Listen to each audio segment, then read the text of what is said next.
Bom dia, povo de Deus. Graça e paz, amém? Amém. Louvado seja Deus. A abertura bonita, né? Arte bonita, quem trabalhou, glória a Deus pela vida das pessoas aí, que tem feito um belo trabalho. Louvado seja Deus. A gente vai iniciar agora uma nova série de mensagens. E que capítulo? Meu Deus do céu. Capítulo 11 de Hebreus. Que capítulo para a gente explorar junto. Antes de iniciar, Abacuque 2:4.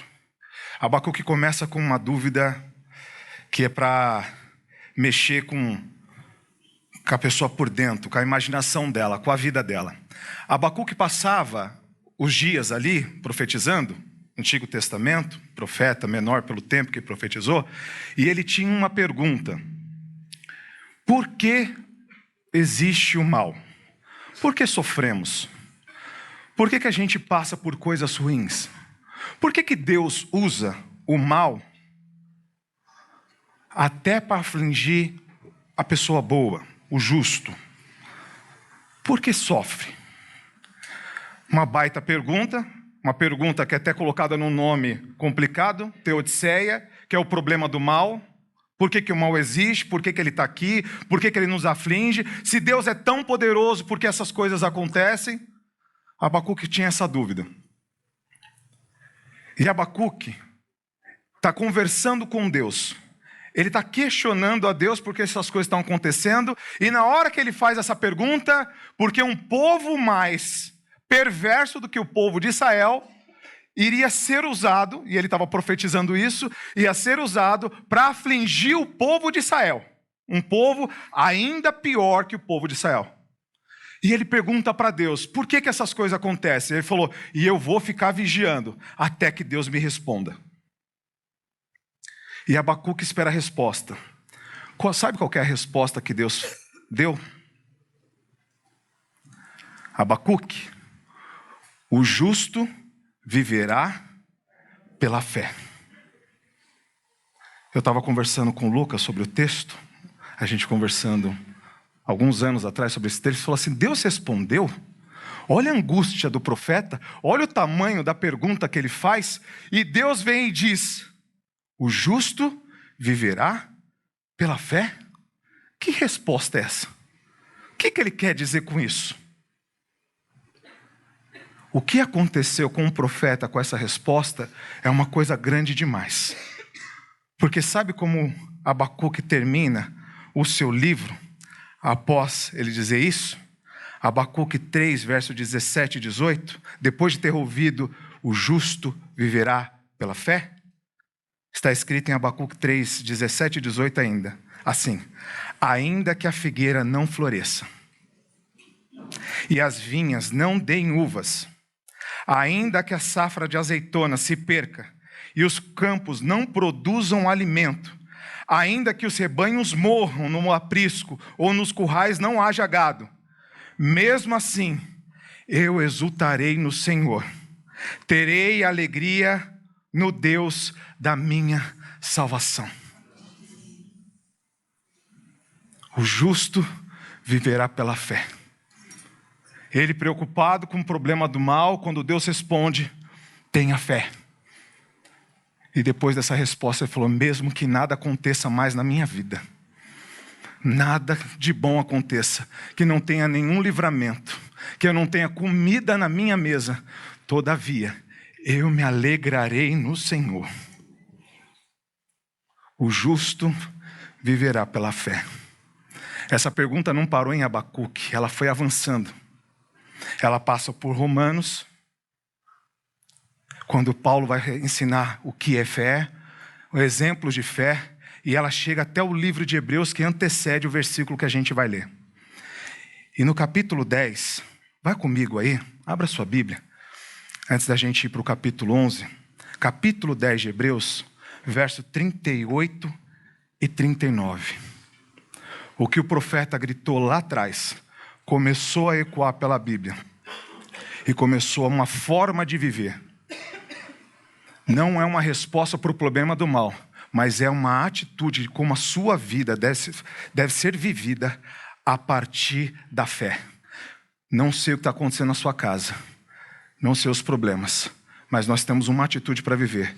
O justo deve viver pela fé. Hebreus 10, 38 e 39 diz assim: mas o meu justo viverá pela fé. E se ele retroceder, não me agradarei dele. Nós, porém, não somos dos que retrocedem e são destruídos, mas dos que creem e são salvos ou preservados para a vida. Nós não somos daqueles que retrocedem. Nós somos ensinados a crer. Hebreus 10 termina nessa tensão, com uma exortação para a gente não recuar. Ele deixa isso explícito para fazer soar que a fé não fosse apenas uma resposta filosófica, uma coisa que a gente não conseguisse compreender e falasse assim, é uma muleta para a gente caminhar com ela. Vocês não têm resposta para dar para as coisas e coloca tudo na conta da fé.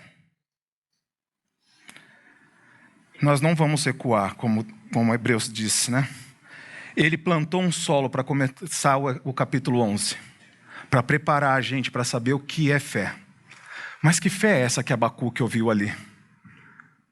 Que fé é essa que traz uma convicção que, mesmo que não venha nada, que não aconteça nada de bom na vida, porque se a pessoa vive da agricultura, se ela vive disso, é disso que vem o seu alimento. Se você vive do teu emprego e é ele que dá provisão para a tua casa, e se você perde teu emprego e mesmo assim você vira para Deus e fala assim, ainda que eu fique desempregado. Todo mundo quando vê um caroço dentro do corpo ou quando sente algumas dores não começa a se preocupar? Ainda que eu não tenha saúde? Ainda que eu não tenha saúde?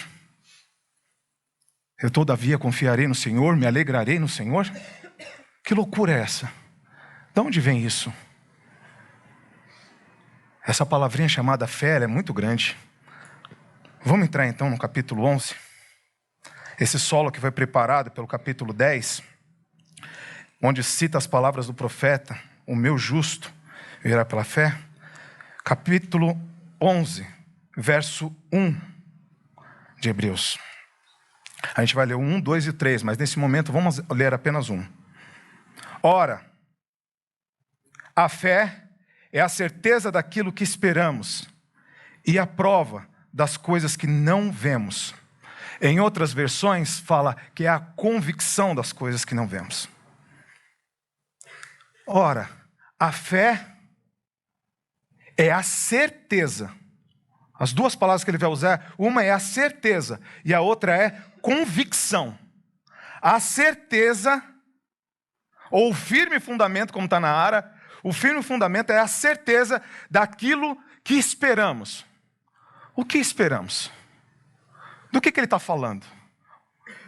Qual é essa espera? Qual que é o cumprimento? Que espera é essa que eu tenho tanta certeza? Se ele estiver olhando, e como ele está construindo, que Hebreus ele vem construindo, mostrando como Cristo é superior a tudo, a anjos, a Moisés, a qualquer tipo de aliança, a qualquer tipo de sacrifício. Ele falou assim, qual jamais Deus disse a um anjo, olha, senta-te aqui, à minha direita, como ele está construindo em Hebreus. Jesus é muito maior que os anjos, muito maior que os anjos. Os anjos se prostram diante de Jesus Cristo. Quando Jesus Cristo entra numa sala, os anjos têm que colocar o rosto no chão. Ele é muito superior aos anjos. Muito superior. E quando ele está falando assim, a certeza das coisas, ele está mostrando a superioridade de Cristo. E se ele estiver olhando para o passado, porque se tinha alguém ali tentando voltar para o judaísmo, tentando desanimar de uma fé, na qual era muito superior à sombra que tinha passado pelos antigos, ele falou, vocês estão perdendo tempo. Vocês estão querendo voltar para coisas rutinares, pequenas. Cristo é muito superior que isso. Sabe o que acontecia lá atrás? Se vocês estão querendo voltar para uma coisa assim, vocês precisam saber do que eles esperavam, do que eles tinham certeza e para quem eles queriam olhar. Sabe onde nasceu a promessa do nosso Redentor? Em Gênesis, capítulo 3, para Eva, o proto-evangelho. da semente da mulher, da tua semente, vai nascer um que vai esmagar a cabeça da serpente. Desde aquele dia nós estamos esperando a redenção, porque naquele dia a gente foi expulso do paraíso. Daquele dia em diante a gente caiu. Todo tipo de pecado, toda desgraça que passa na sua cabeça e na minha, todo tipo de coisa ruim aconteceu a partir daquele dia. Nós não conseguimos servir a Deus com tanto empenho, com tanta verdade, com tanta fidelidade. Nós não damos a Deus o culto que Ele merece por causa da nossa queda. Não tem um louvor que diante de Deus presta. Não tem uma pregação que exalte Deus como Ele merece. Nada do que nós fazemos é tamanho bastante ou é suficiente para um Deus tão grande como o nosso. Tudo é muito pequeno, tudo é muito falho. Mas a partir daquele dia, houve uma certeza tão grande, que cada nome dos filhos de Eva que ela colocava, era visando a redenção já. Ela já colocava e nomeava os filhos, esperando essa promessa se cumprir, o dia da nossa redenção. Todos os profetas que vieram depois começaram a olhar para ele também. Começaram a ter esperança, uma certeza que Deus viria ao encontro do seu povo e ia redimir o seu povo. Que independente da situação, independente do cativeiro, independente da Babilônia para onde eles foram, independente de tudo, Deus viria ao socorro do seu povo, porque Ele prometeu o profeta, Ele prometeu o Messias, Ele prometeu que iria vir buscar o teu povo e redimir o seu povo, e o povo estava esperando. Ele tinha uma certeza, e eles estavam esperando a redenção prometida por Deus. A redenção. E essa certeza não é como uma esperança falha, que você fala do jeito moderno que a gente fala, eu tenho esperança, como se um dia ela fosse morrer. Não, a esperança é uma certeza, uma convicção. Se Deus falou, Deus vai cumprir. Se Ele prometeu, Ele vai cumprir. Os antigos esperavam olhando para algo que poderia acontecer lá no futuro. E quando ele vem argumentando no Hebreus, fala assim, você está querendo voltar para uma coisa que o pessoal estava doido para sair? As pessoas estavam olhando para a redenção, esperando essa redenção, e vocês estão querendo voltar para essas coisas pequenas? A fé que Deus produziu neles era uma fé que espera, com uma convicção, com uma certeza que Ele vai vir, que a redenção virá. Eles esperavam isso. Quando foi prometido lá em Gênesis, capítulo 3, verso 15. Agora nós não esperamos para algo que ainda vai vir. Boa notícia, Deus cumpriu? Cumpriu. Deus mandou o Salvador deste mundo. Dividiu a história no meio. Ele não frustrou a fé dos antigos. Aquilo que eles esperavam, Deus cumpriu. E o Filho nos foi dado. O Emanuel rompeu a barreira do invisível e veio se tornar visível no meio de nós. E João falou aquela frase maravilhosa, nós vimos, nós ouvimos e as nossas mãos apalparam Ele. É verdade, Deus cumpriu. Ele enviou o Salvador deste mundo. Agora nós não olhamos para algo que apenas virá. Nós olhamos para algo que já veio. Jesus Cristo já foi pregado numa cruz. Ele já ressuscitou no terceiro dia.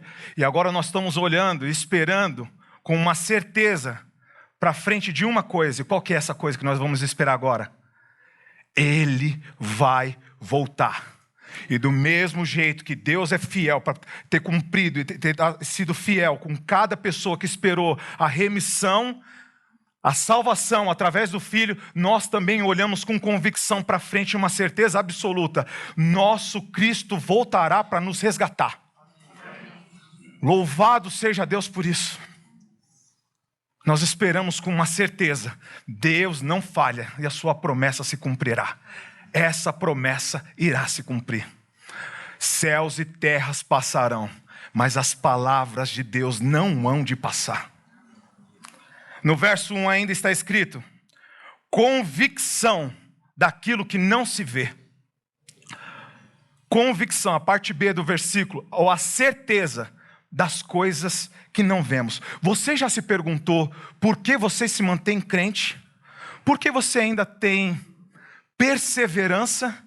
Que convicção é essa de fatos que você ainda não viu? Como está em outra versão. Convicção de fatos que você não está vendo. Nós somos filhos da modernidade, tendenciosos a crer só naquilo que a gente toca. Só quando o médico dá o diagnóstico. Nós temos a tendência de crer facilmente em coisas que nós vemos, mas não naquilo que nós não vemos. É fácil crer numa cadeira. Você já imaginou quanta crença você coloca no dia? E você vai percebendo que essa crença de vez em quando é tão facilmente desenvolvida que é chamada fé natural, como no PG a gente estava conversando sobre isso, a fé natural. Você entra dentro no elevador e acredita que ele vai chegar até lá em cima e que ele não vai despencar e você vai morrer. Você entra com uma extrema segurança disso, que você vai subir as escadas e não vai tropeçar, não vai cair e rolar para trás. Há uma fé natural nas coisas, que você atravessa a rua, sai de casa, e você pode ter feito o que você quiser com as pessoas lá, porque você de alguma forma acredita que você vai voltar, então a gente trata qualquer um, né? As pessoas principalmente da nossa casa de qualquer jeito, que a gente fala umas palavras duras, porque de alguma forma a nossa crença é que a gente vai voltar para dentro de casa. E se você não voltar nunca mais, qual foi a última palavra, né? Que você deixou dentro de casa? Há uma crença natural em nós que envolve tantas dessas coisas. Mas há uma outra crença, uma convicção de fatos que não se veem, que essa daí, ela é maravilhosa. Por que você continua crendo dia após dia? Que convicção é essa que mora dentro de você? Quantos aqui estão dispostos a morrer por Jesus Cristo antes de negá-lo? Que você fala assim, ainda que tirem minha vida, eu não nego. De onde vem essa convicção? Quem deu ela para você? Qual o remédio que você tomou para adquirir ela? É na farmácia que você comprou? Qual o momento da virada de chave? Você lembra do dia da virada da chave? Que você estava em casa, ou que veio um convite, ou que foi em casa, foi com os pais. Que momento foi o dia da virada que você falou assim, eu creio, eu estou convicto disso, eu não vejo, bem-aventurados aqueles que nunca me viram, mas mesmo assim, creem em mim. Que dia que aconteceu isso? A virada de chave. Foi num culto? Foi em casa? Foi na casa de um parente? E de repente você se viu crendo. Extremamente convicto. Extremamente convicto. Ao ponto de agora, se pedirem a tua vida, você dá com o maior prazer. Porque para mim o morrer é lucro. E o viver é Cristo. Da onde vem isso? A fé é um presente, como está escrito em Efésios 2:8. A fé foi um dom, é dado por Deus. Ele te deu um presente. Vamos ler em Efésios capítulo 2? O dia que a convicção veio.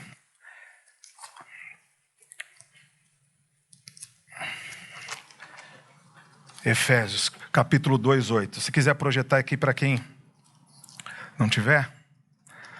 Pois pela graça vocês são salvos, por meio da fé. Isto não vem de vocês, é dom de Deus. Não de obras, ele continua, para que ninguém se glorie. Foi um presente que eu dei para vocês. Sabe por que você é convicto? Sabe por que você crê? Sabe por que você é convicto de coisas que você não viu? Porque Deus te deu um presente chamado fé. Um presente para você. Você viu Cristo ressurreto? Você chegou a vê-lo? Estava lá na Palestina, olhando ele sangrando na cruz? Como que você crê que saiu água e sangue aqui? Como que você sabe que as mãos deles foram perfuradas e os pés também? Como que você é convicto que ele se levantou no terceiro dia? Já viu um morto levantando no terceiro dia? Você testemunha isso? Aparece nos jornais? Quem te convenceu de uma coisa como essa? A ponto até de você morrer por ele. De onde saiu isso? Mas você não tem uma convicção aí dentro? Tão claro como se você tivesse visto? Tão nítido que é mais fácil crer nisso do que crer que isso daqui é real? Cristo é mais real do que esse povo aqui. Cristo é mais real do que essa igreja. Ele é mais real do que qualquer coisa que você está vendo agora. A convicção é tão forte. Há um outro sentido. Não é um filme Sexto Sentido? A gente tem 5 sentidos no nosso corpo, né? Tato, visão, audição, paladar. A gente tem sentidos no nosso corpo que fazem a interação com esse mundo físico de coisa que nós vemos. Mas há um sentido em nós chamado fé que interage com o invisível. Algo que tem uma percepção que algo maior está acontecendo. Que tem alguém operando dentro de um culto como esse, não tem? Não tem o Espírito Santo poderoso que opera através de sua palavra, quando você confia nele? Uma convicção de coisas que a gente não está vendo, mas há uma percepção pela fé que fala, ele está atuando. Ele está atuando, de alguma forma, alguma coisa está acontecendo. Esse Deus projeta esse mundo, cuida deste mundo, ele está cuidando de nós. Vamos para o verso 2? Ele constrói a ideia da fé para que a gente possa entender. E aí, ele vai partir para exemplos. Ele prepara o terreno, dando aquela resposta de Abacuque, aquele eco de Abacuque para construir. Chega no capítulo 10, ele fala, mas o meu justo viverá pela fé. E eu preciso explicar o que é fé para vocês. É uma certeza de coisa que você espera e uma convicção de coisas que você não vê. E quem viveu assim, olha o que diz no verso 2. Pois foi por meio dela o quê? Da fé, que os antigos receberam bom testemunho. Que antigos são esses? Ele vai começar uma lista, e eu não quero dar spoiler, porque eu quero que você venha nos próximos cultos. Aqui vai ter, você não pode perder as próximas. Ele vai contar alguns desses antigos que estão nesta lista. E para não entrar na pregação de ninguém, eu vou contar de outros antigos que não estão nessa lista. Eu vou falar de outros que alcançaram bom testemunho. Alcançaram não. A palavra correta aí na NVI é receberam. Receberam. Receberam. Porque a fé foi um dom. O testemunho você também recebe. É Deus agindo através da sua vida para te dar um bom testemunho. Tudo é dele e volta para ele. Então venha nos próximos capítulos. Mas aqui eu vou destacar alguns dos antigos. O primeiro que eu queria destacar é Jeremias. O profeta Jeremias pregou por 40 anos. E é dito, não explicitamente no livro dele, que ele não viu os frutos de sua pregação. Porque tem versos que dão a entender isso. Capítulo 7 de Jeremias, versículo 17 e 25, também dão a ideia de que o profeta não via as coisas aconteceram. Que ele pregava e ninguém se convertia. E ele falava, vai vir a Babilônia, a gente vai ficar preso, a gente vai para o cativeiro. E as pessoas não se convertiam até o ponto dele falar, não quero mais falar a tua palavra. Não quero mais. Chega. Mas ele fala assim, mas quando eu me calei, foi como um vulcão dentro de mim. E eu não conseguia parar de falar as palavras do Senhor. Quantas vezes pastores já devem ter falado assim, parece que eu estou enxugando gelo. Parece que eu estou dando ponta em murro de faca. Chega. Quantas vezes no seu PG, você liderando, tentando discipular, ou tentando evangelizar, fala assim, basta, chega. Parei com isso. Não dá resultado. Para que continuar com tanto esforço? Eu estou tentando fazer isso, e o que eu ouço é ainda mais perseguição, de vez em quando é mais perseguição. Deixa eu ficar quietinho no meu canto. Deixa que outras pessoas façam isso. Eu já tentei, já fiz minha parte. Mas há alguma coisa, como agiu em Abacuque, que também agiu em Jeremias e também age em você. Deus te dá uma convicção tamanha. E ele falou assim, vou construir um testemunho através da sua vida. Eu vou te dar uma convicção que você ainda vai enxugar esse gelo, nem que tenha que colocar de novo no refrigerador, e você vai enxugar de novo, e vai enxugar de novo, porque você não vive por aquilo que você vê. Você vive por aquilo que você não vê. Porque o que você vê é transitório, mas o que você não vê é eterno. E Deus está agindo naquilo que a gente não vê. O bom testemunho de Jeremias, ele continuou, perseverou e continuou pregando os 40 anos. Até que veio o cativeiro. Mas uma perseverança dia após dia. Outro que eu queria destacar como bom testemunho é Jó. Também não está nesta lista. Mas Jó também alcançou um bom testemunho, não alcançou? E não é um testemunho do que ele fez, mas um testemunho dado por Deus. Porque Deus já dá, para a gente não se perder em Jó como o grande herói do livro, Deus já fala no capítulo inicial, fala, ó, quem está cuidando de Jó sou eu, tá? Não vai achando que é pelas obras de Jó, não. Porque ninguém diante da minha face vai ser orgulhado de alguma coisa que fez. Porque todo joelho vai se dobrar diante de mim. Porque não é por obras, é por fé. E a fé que eu dou, porque é para que ninguém se orgulhe de estar diante de mim. E houve um testemunho a respeito de Jó. E o que Deus falou a respeito de Jó? Homem reto, íntegro e que se desvia do mal. Viste o meu servo Jó? Homem reto, íntegro e que se desvia do mal. Alcançou bom testemunho. Recebeu bom testemunho de Deus. É Deus que dá o testemunho. E sabe o que é a perseverança? E para a gente aqui alcançar e ter a mesma motivação que aconteceu ali em Abacuque. Abacuque disse, ainda que não tenha nada. Lembra o que aconteceu em Jó? Tem gente que tem arrepio de falar assim, não vamos falar de Jó não, estou doido para receber o meu milagre. Falaram para mim na música que eu não vou morrer enquanto as promessas não se cumprir. Isso é música de Marquinhos Gomes, viu? É Marquinhos Gomes, não é? Que canta? Acho que é o Marquinhos Gomes. Que as promessas se cumpriram, né? Que você não vai morrer até as promessas não se cumprir. Não é assim não. Não é isso que Hebreus vai te falar, não. Você vai ter uma convicção que nada te abala mais. É essa fé que Deus produz em nós. E Jó estava coçando as suas feridas com caco. Ele se coçava com caco, esperando que Deus viesse. Que Deus desse uma resposta para ele. Por que o justo sofre? Era a grande pergunta ali. Por que Deus, o Senhor faz isso neste mundo? Por que as pessoas têm que passar? Jó estava fazendo o quê? O que Jó fez para merecer aquilo? Os amigos dele falaram, não é possível, Jó. Alguma coisa você fez. Tem que ter algum pecado aí, Jó. Ninguém sofre tanto por nada. Deus não é assim. Deus não faz essas coisas. Quem disse que você tem que dizer o que Deus faz e o que Deus não faz? Deus faz o que Ele quiser. Ele é soberano. Ele fez este mundo, Ele pode destruir. Ele te fez, Ele me fez, Ele também pode tirar a nossa existência daqui. Como que um vaso pode dizer para o oleiro, por que me fizeste assim?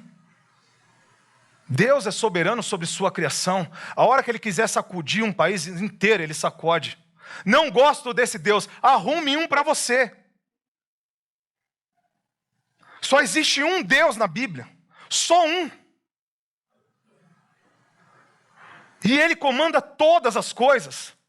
Não gosto. Que pena. Você vai ter um Deus pela metade. O Papai Noel, de barba branca, sentado, que realiza sonhos. Mas o Deus de Jó, da fé de Jó, era um Deus também que falava assim, toque, só não tire a vida.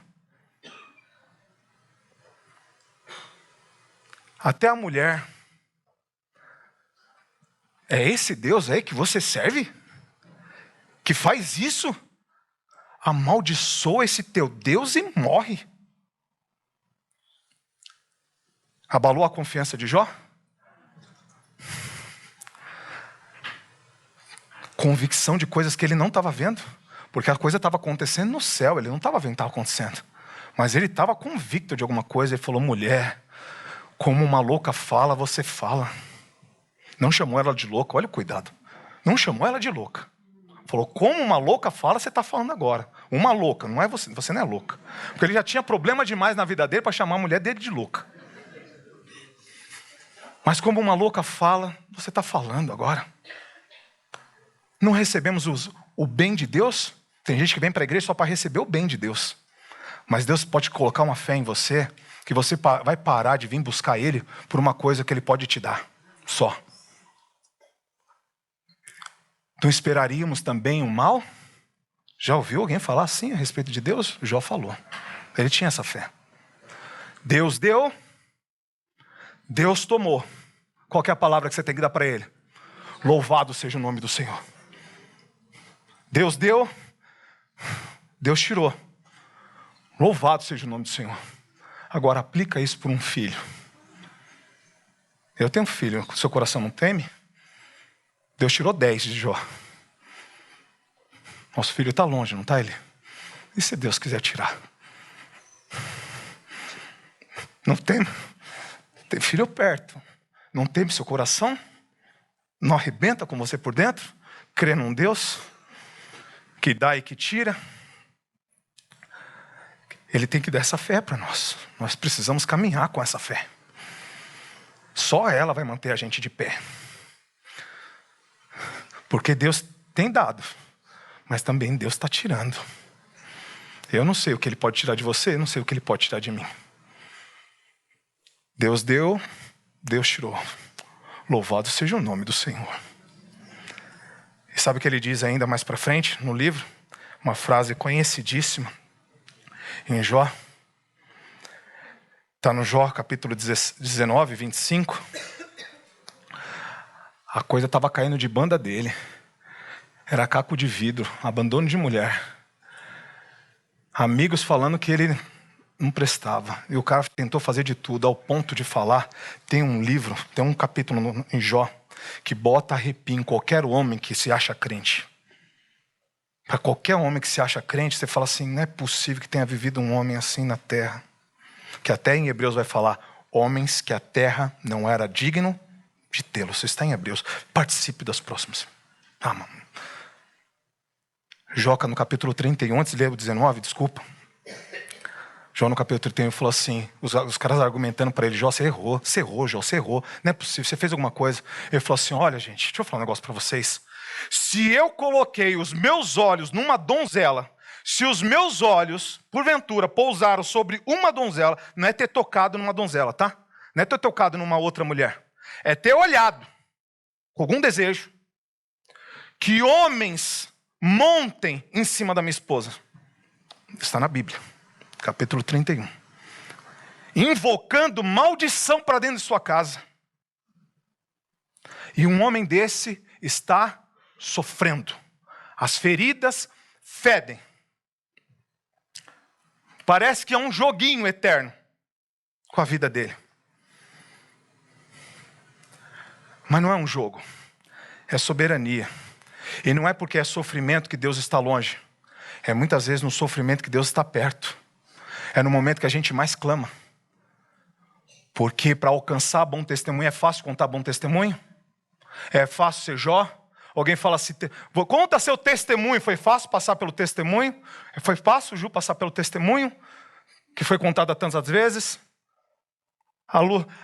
A família Céu ali, foi fácil contar o testemunho da tua filha? É fácil esperar a Daça hoje vir cantar aqui, mas é esperar o tempo que ela estava no hospital? Que não saía de lá? Não é fácil. Tem gente no meu PG que perdeu filho. É fácil contar testemunho que continuou crendo em Deus? É muitas vezes bonito? Aí vem Jó. 19, 25, porque eu sei que o meu Redentor vive. E por fim se levantará sobre a terra. Achou que isso é forte? Vai no capítulo 13 de Jó. Deus que me livre. Essa eu tremi. Tem versículo que você fala, por que o Senhor colocou na Bíblia, Jesus? Coloca para mim, por favor. Jó, capítulo 13, verso 15. Para a gente ler junto. Jó 13, 15. Olha o que está escrito aí. Isso é Jó falando. Olha o que está escrito aí. Embora ele me mate, ainda assim esperarei nele. Só a parte A.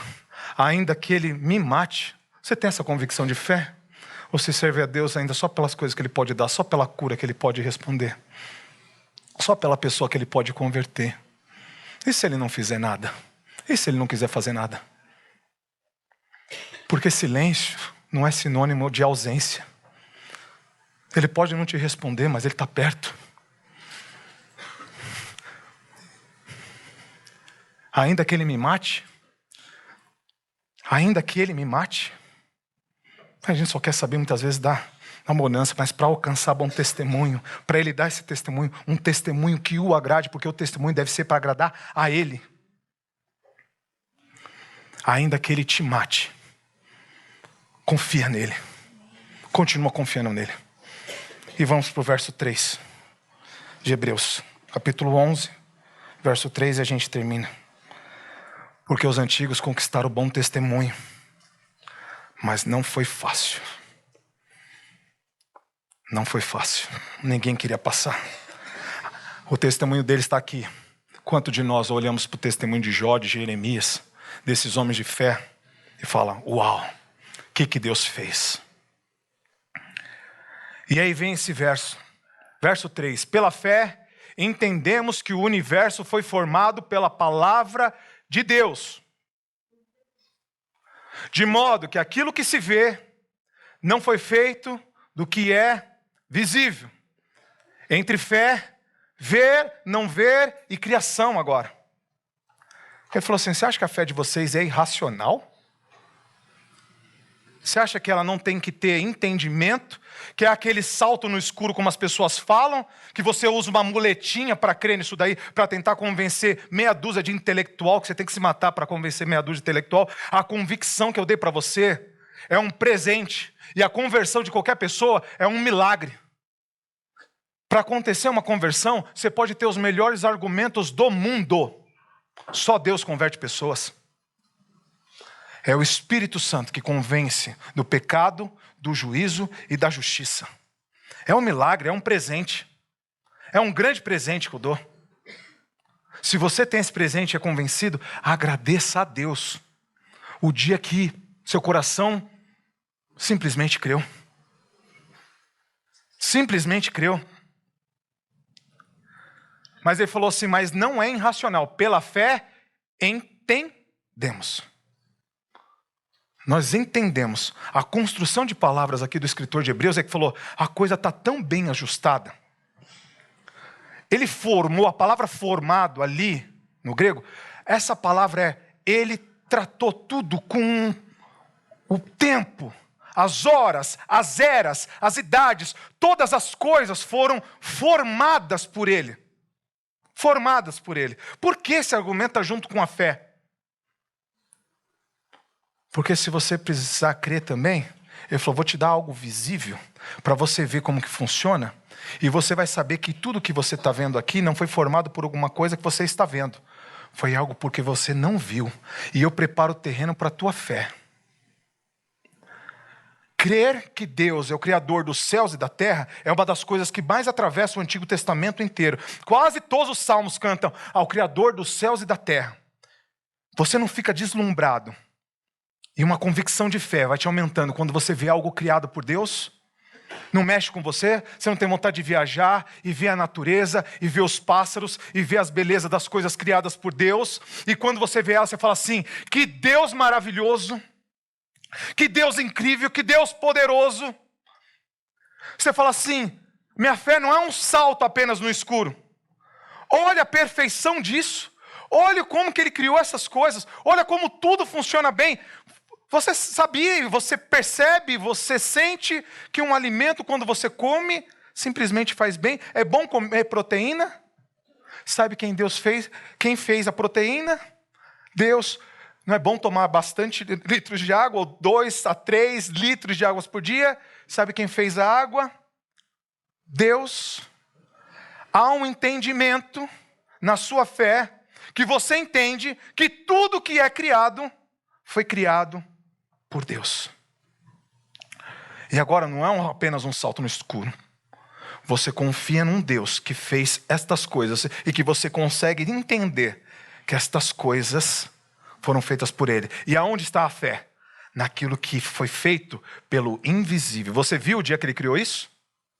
Mas você crê? E é necessário isso? Os apóstolos ficaram chocados quando Ele fez uma interação com a criação. Os apóstolos estavam caminhando com Jesus há algum tempo. Já tinham visto alguns milagres. Mas toda hora que Deus agia, por isso o verso 3 tem tudo ligado com a fé. Ele sabe que Ele desperta a fé através da criação. Quando Jesus falou assim, ó, pode jogar a rede mais uma vez para este lado aqui? Mas nós pescamos a noite toda. Pescador conhecido, macaco velho, Pedrão. Pesquei a noite toda. Mas segundo a tua palavra, olha que maravilha. Como que foi criado os céus e a terra? Foi pela palavra. Pela fé entendemos que o universo foi formado pela palavra. Jesus deve ter dado só uma ordem, isso não está audível, né? Peixes, entrem na rede. Eles devem ter se matado para obedecer, que é assim que a criação faz. Para entrar na rede de Pedro, ao ponto de quase rasgá-la enquanto ele estava puxando. Quando aconteceu isso, criação e fé. Convicção. Quando ele tentou puxar as redes, quase arrebentaram, o que Pedro fez na hora? Quando ele olhou para Jesus e viu a interação de um Deus na natureza, o que ele fez? Se prostrou. E para mim falou, é uma das frases que outra que me arrebenta. Afaste de mim, Senhor, porque sou um homem pecador. Afasta-se de mim, Senhor, porque eu sou um homem pecador. Ele reconheceu que aquele Deus era tão santo que ele não tinha dignidade nem de se ajoelhar nos pés dele. Só que houve uma outra ainda na interação. Pela palavra, eu não vou tocar. Eu vou dar ordem. Os discípulos estão e o barco está balançando. E o medo da morte está vindo. E o medo da morte está vindo. A criação, o entendimento para você ver, e a sua fé agora, para você ver que neste mundo, você senta, você tem uma coluna, você veio de carro até aqui, você tem ar para respirar, porque eu, o Senhor, é que providencio estas coisas. Segundo a minha palavra, eu mandei esse mundo girar, eu mandei ele se sustentar, e ele só continua de pé por causa do poder da minha palavra. Os discípulos falaram, será que é isso mesmo? Ah, é? Não importa, diz Jesus, que a gente morra aqui. O que Jesus Cristo criticou naquele momento deles? Qual que foi a crítica de Jesus? Homens de pouca fé. A criação é minha. Vocês estão testemunhando o Antigo Testamento inteiro. Estão pensando nisso o tempo todo. E na hora de comprovar para mim que vocês têm fé nisso, vocês não acreditam. Sou eu que mando aqui. Cada milímetro deste mundo, cada passo quadrado desse mundo é de Deus. Toda empresa é dele. Todo negócio é dele. Toda ouro e toda prata é dele. O ouro e a prata é minha. Tudo é meu. Toda salvação, todo coração. Não balance teu coração com medo. Confie em Deus. Ele é capaz de trocar coração de pedra por coração de carne, sim. Ele faz todas essas coisas. E no meio daquele barco, quando o discípulo falou, não te importa que a gente morra? Ele fala, homens de pouca fé. E ele vira para a criação e diz o quê? Pela palavra, né? Vento, aquieta-te. Água, fique quieto. Silencie-se. Aquieta-te. Pare. E houve grande bonança. O vento tem que obedecer ele. As águas têm que obedecer ele. Já viu aqueles vídeos do Mar do Norte? Que ela chacoalha os barcos? Não sei se você já viu. O Mar do Norte que fala que é um dos mais perigosos. Se ele chegar para o Mar do Norte inteiro ali naquele oceano e falar assim, ó, fique quieto. Fique como uma lagoazinha. Ela fica ou não fica? Você tem convicção nisso? Se você tiver fé do tamanho de um grão de mostarda, você pode dizer para um monte, saia daqui e vá para acolá, que ela vai. Não é um choque isso? A criação entrando em contato com o seu Deus. Creia. Creia. E vamos terminar. Eu quero ler com vocês o capítulo de 2 Coríntios, capítulo 4, verso 18. Tenha fé e convicção. Continue confiando no seu Deus, mesmo que Ele te mate. Mesmo que Ele não te dê absolutamente mais nada. Porque você não veio barganhar com Deus, veio? Você veio para uma igreja que te pregou isso? Aqui não. Nós não estamos barganhando com Deus. 2 Coríntios, capítulo 4, verso 18. Na NVI está assim. Assim, fixamos os olhos, não naquilo que se vê. Quer ler comigo? Vou usar um pouco do pastor André aqui em cima. Lê comigo aí, vamos ler. 1, 2, 3 e... Assim fixamos os olhos, não naquilo que se vê, mas no que não se vê. Pois o que se vê é transitório, mas o que não se vê é eterno. Porque os pesos e as tribulações que vocês vivem são incomparáveis com o peso de glória que está sendo gerado porque tem fé. A nossa leve e momentânea tribulação está produzindo para nós um peso de glória. E um dia Ele vai voltar, porque nós confiamos nele e confiamos em sua palavra. Confie, continue confiando. Mesmo não vendo nada, mesmo não vendo coisa alguma, continue confiando. Mesmo que seja a morte a pedir o preço da confiança, morra confiando em Deus.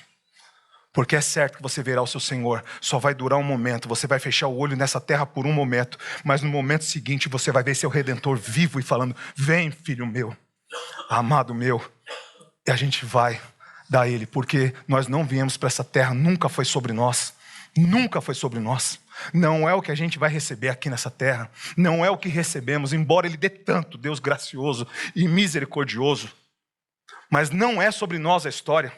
É o quanto Ele vai receber de glória através da sua vida. É Ele que tem que receber a glória. Não a nós, Senhor. Não a nós, Senhor. Mas ao Teu nome, glória. Vamos fechar os nossos olhos. Deus eterno, louvado seja o Teu grande nome. Receba a glória que lhe é devida. Como Teu Filho te entregou a glória que lhe é devida. Ele não veio para fazer a própria vontade, mas veio fazer a vontade do Pai. Nem com fome, nem com sede, Jesus parava de fazer a vontade do Pai. Por isso, Deus lhe deu um nome que é acima de todo nome, para que ao nome de Jesus se dobre todo o joelho, no céu, na terra e debaixo da terra. Um nome que é sobre todo nome, o único nome pelo qual importa que sejamos salvos, o nome que honrou a Deus e que tem o maior de todos os testemunhos, porque Jesus Cristo é superior a todos os testemunhos do Antigo Testamento. É maior do que Jó, é maior que Noé, é maior que todas essas pessoas que existem e que existirão. Não há ninguém no céu e na terra que tenha vivido uma fé como o Senhor, Pai, uma fé inabalável. O Senhor venceu o mundo. E o Senhor falou que a gente teria aflições. Mas a palavra de ordem do Senhor foi: tem de bom ânimo. Eu venci o mundo. E o Senhor nos dará essa fé, Pai, que está em Cristo Jesus, ministrada pelo Espírito Santo que traz até nós. Esse doce presente que nos dá uma convicção de coisa que nós não vemos. Tem pessoa desempregada, Deus. Tem pessoa com pessoa doente. Tem pessoas que vão sair de lá. Talvez outras não saiam, Deus. Essa é uma realidade do Teu povo. Oh, Deus. Pessoas estão clamando no secreto, Deus. Clamando sozinho, Senhor. Esperando que o Senhor ouça. E o Senhor disse pela palavra, Pai, de hoje, que o Senhor está perto. Que o Senhor não está ausente, embora o silêncio parece que o Senhor está ausente. O Senhor não está ausente, o Senhor está perto. Perto está o Senhor dos que têm o coração quebrantado. Obrigado, Deus, pela fé e pela convicção. A gente não tem como produzir isso, é poderoso demais, porque a gente não está vendo nada. Mas nós estamos crendo como se nós estivéssemos vendo, Deus, porque o Senhor é mais real do que nós mesmos. O Senhor é a única realidade que existe, a única. O resto, Pai, é um teatro para nos enganar e para tentar nos levar para longe do Senhor. As dores, o desemprego, as doenças, as aflições, Deus. Não deixe que nenhuma delas vá, Pai. Fortalece o teu povo com fé, com convicção e certeza, para que creiam, Pai, que o Redentor ainda vive. Em nome de Jesus, amém.